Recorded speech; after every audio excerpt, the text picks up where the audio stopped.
Hi all, Coach Gary here for the San Diego County Dog Rescue Resource List project, which was inspired by the book Soul Dog, which I narrated.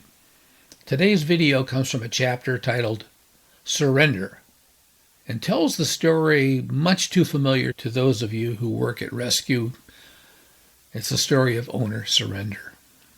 Name, Duke. Intake date, March 15th. Source, owner surrender. Moving to apartment that doesn't allow dogs. No other options. Notes.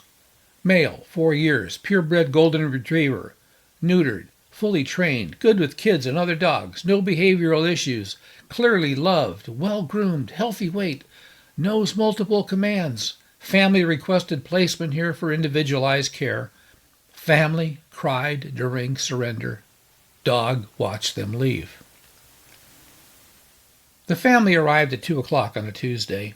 Jasmine saw them from the farmhouse window, a silvery minivan pulling into the driveway, moving slowly like the driver was looking for an excuse to turn around. It parked near the gate for a long moment.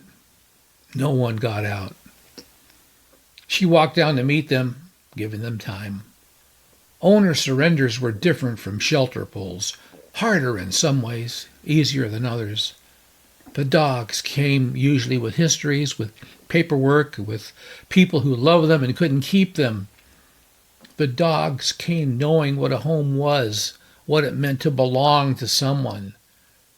The dogs came already knowing what they'd lost. The driver's door opened first. A man in his 40s wearing khakis and a polo shirt that suggested he'd come straight from an office job. His face had the tight, controlled look of someone trying very hard not to fall apart. "Mrs. Sinclair," he said, "I'm David Nakamura. We spoke on the phone." "Jasmine," she said, extending her hand. "Thank you for reaching out." The doors opened. A man, his wife probably, with red-rimmed eyes, had a tissue clutched in her hand. 2 children, a boy around 10 and a girl maybe 7, both silent and staring at the ground. And in the back, visible through the window, a golden retriever with his head resting on the seat, watching everything with calm, intelligent eyes. "That's Duke," David said, following her gaze. "He knows something's wrong. He's been like this all morning." Jasmine nodded. Dogs always knew. They couldn't understand the words. "We're losing the house that we can't afford to keep you. The new apartment doesn't allow pets." But they could feel the tension, the grief, the terrible finality in the air. "Can I meet him?" she asked. David opened the back of the minivan and Duke lifted his head. He was beautiful. A classic golden with a coat that gleamed like copper in the afternoon sun and soft brown eyes that seemed to hold a universe of feeling. He looked at David and then at Jasmine, then back at David, as if asking a question he already knew the answer to. "Come on, buddy," David said, his voice cracking. "Come say hello." Duke jumped down from the car with the easy grace of a well-exercised dog. He walked over to Jasmine, sniffed her hand politely, and sat down at her feet, not leaning into her, not asking for affection, just sitting, waiting.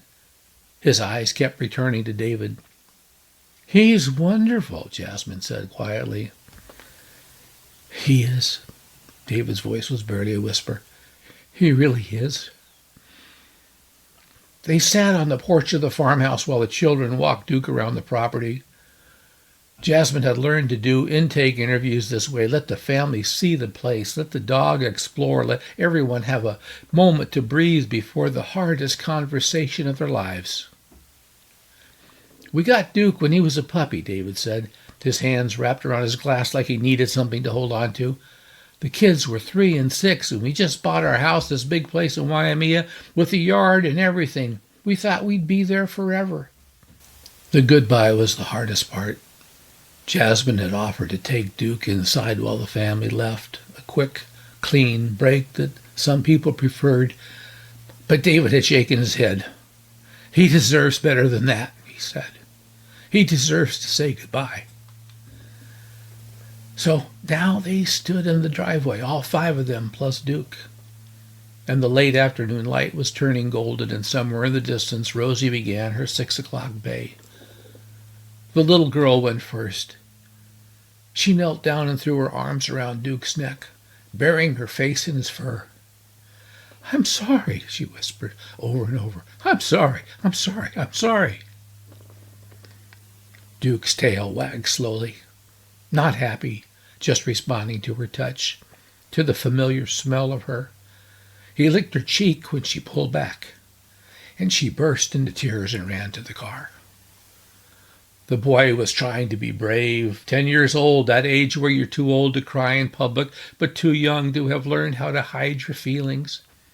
He knelt beside Duke and spoke quietly, words Jasmine couldn't hear, private words meant only for the dog who had grown up alongside him. Duke listened, his head tilted slightly, his eyes fixed on the boy's face.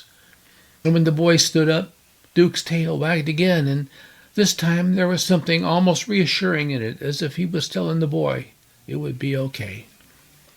Lisa was next. She crouched down, took Duke's face in her hands, and looked into his eyes for a long moment without speaking. And then she kissed the top of his head, whispered something against his fur, and walked quickly to the car without looking back. David was last. He sat down on the gravel right there in the driveway, and Duke immediately climbed into his lap, all 75 pounds of him, too big for a lap, but not caring. David rocked his arms around the dog and held him, rocking slightly, and Jasmine had to look away because some grief was too private to witness. "You're going to be okay," she heard David say, his voice muffled against Duke's fur. "These are good people. They're going to take care of you. And maybe someday when we're settled, when we have a house again," and he couldn't finish. They both knew it wasn't true. By the time they had a house again, if they ever did, Duke might be gone. The world didn't wait. Time didn't pause for broken hearts. David stood up.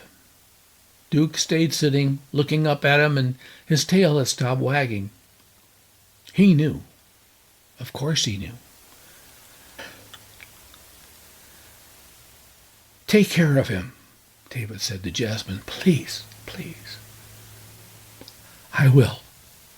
I promise."